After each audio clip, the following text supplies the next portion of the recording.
Good morning. Today we are going to see the cubital fossa. Cubital fossa is the triangular depression in front of the anterior aspect of the elbow joint. It is homologous with the popliteal fossa of the lower limb. Now we will see the boundaries. So it has inferolateral and inferomedial boundaries. It has a base, it has an apex, it has roof, it has floor. Okay, so base is formed by the imaginary line that joins the two epicondyles. Okay, so these are the epicondyles. Okay, so this is lateral epicondyle and this is medial epicondyle. So base is formed by joining the two epicondyles. Okay, and in apex it is inverted, it is directed downwards, and apex is formed by the meeting point of the two muscles that forms the inferolateral and inferomedial boundaries. Now we will see the inferomedial boundary. So this is the inferomedial boundary that is formed by the pronator teres, okay, lateral border of the pronator teres muscle. So this is pronator teres muscle, and inferolateral boundary is formed by the medial border of the brachioradialis muscle. Okay, so this is brachioradialis muscle. So medial boundary is formed by the lateral border of the pronator teres muscle. Lateral boundary is formed by the medial border of the brachioradialis muscle. Base is formed by an imaginary line joining the two epicondyles, medial and lateral epicondyles of the humerus. Apex is formed by the joining of the two muscles, and that is directed downwards. Apex is directed downwards, base is directed upwards. Okay, now roof is formed by the skin, superficial fascia and deep fascia that we have removed over here.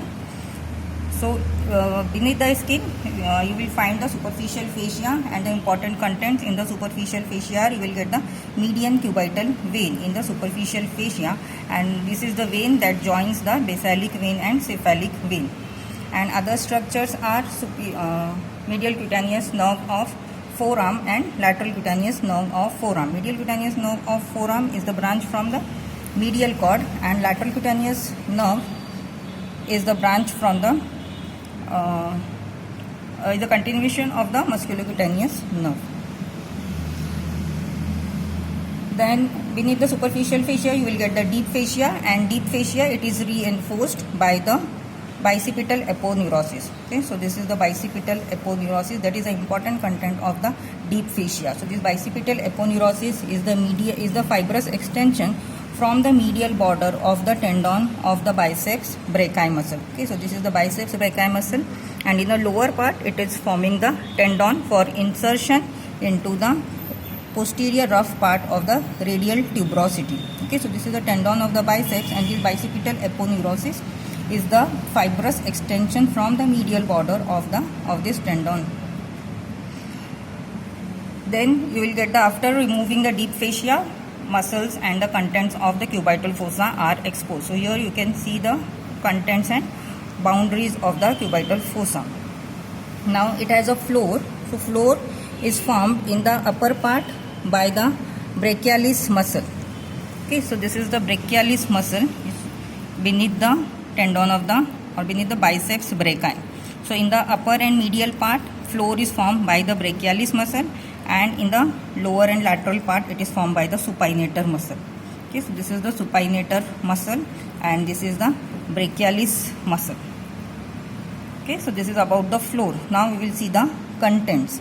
So from medial to lateral you will get the, first of all you will get the median nerve. Okay, so this is the median nerve.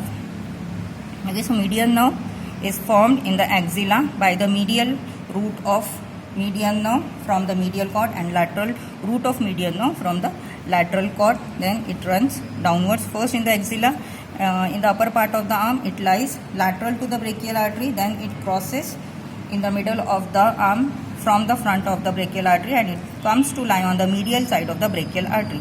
So most medial structure in the cubital fossa is the median nerve.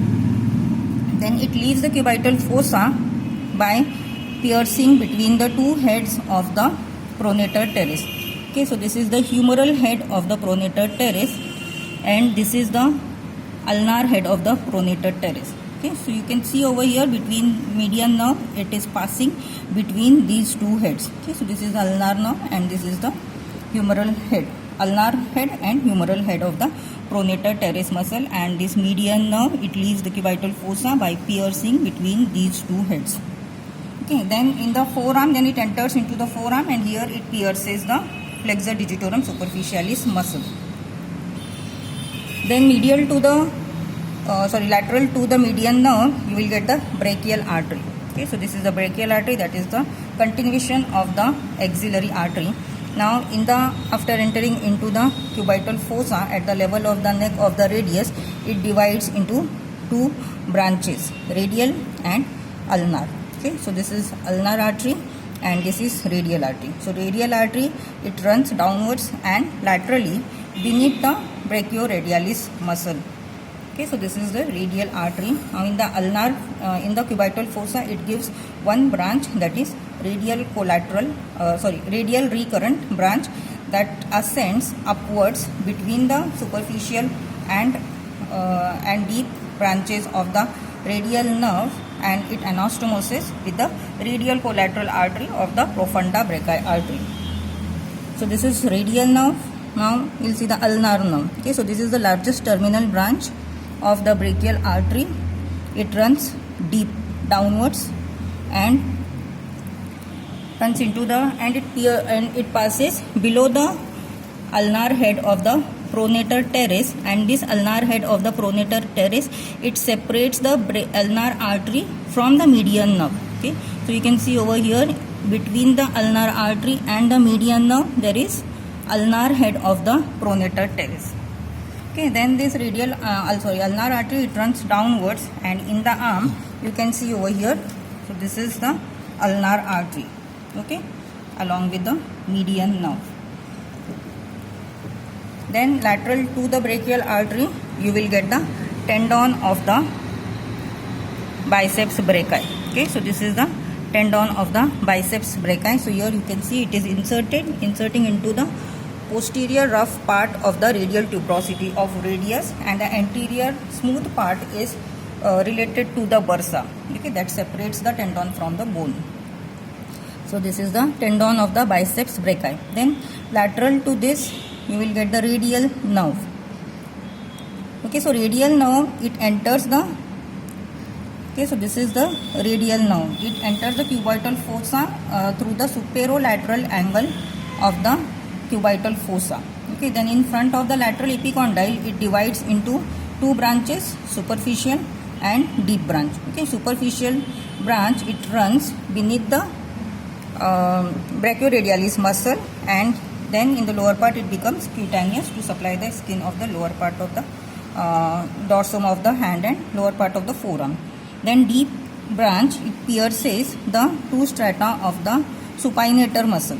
Okay, so here you can see it is piercing the supinator muscle. So this is called supinator muscle. So it is piercing the supinator muscle. So this is the deep branch, and this is the superficial branch of the radial nerve. Okay, now this is the lateral cutaneous branch of the forearm, that is the continuation of the musculocutaneous nerve. Okay, now in the content we have seen from medial to lateral, median nerve, brachial artery, then biceps tendon and superficial branch of the radial nerve. Okay, so you can remember here by the mnemonic MBBS. Okay, so M stands for median nerve, B for brachial artery, and B for biceps, tendon of the biceps brachii, and S for superficial branch of the radial nerve. Okay, so this is the superficial branch of radial nerve. So these are the contents of the cubital fossa from medial to lateral. Okay, remember contents from medial to lateral, they are median nerve, brachial artery, tendon of the biceps, and superficial branch of the radial nerve.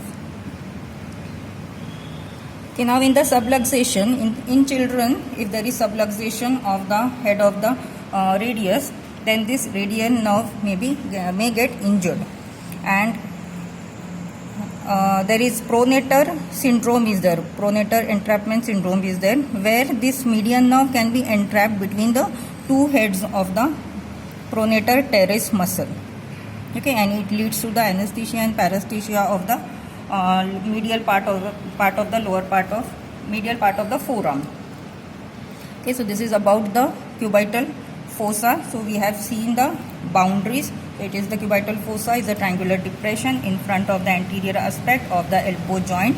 Okay, it has a base, apex, and two inferolateral and inferomedial boundaries. Base is formed by the imaginary line that joins the two epicondyles, medial and lateral epicondyle. Apex is formed by the meeting of these two muscles, that is brachioradialis laterally, and medially there is pronator teres.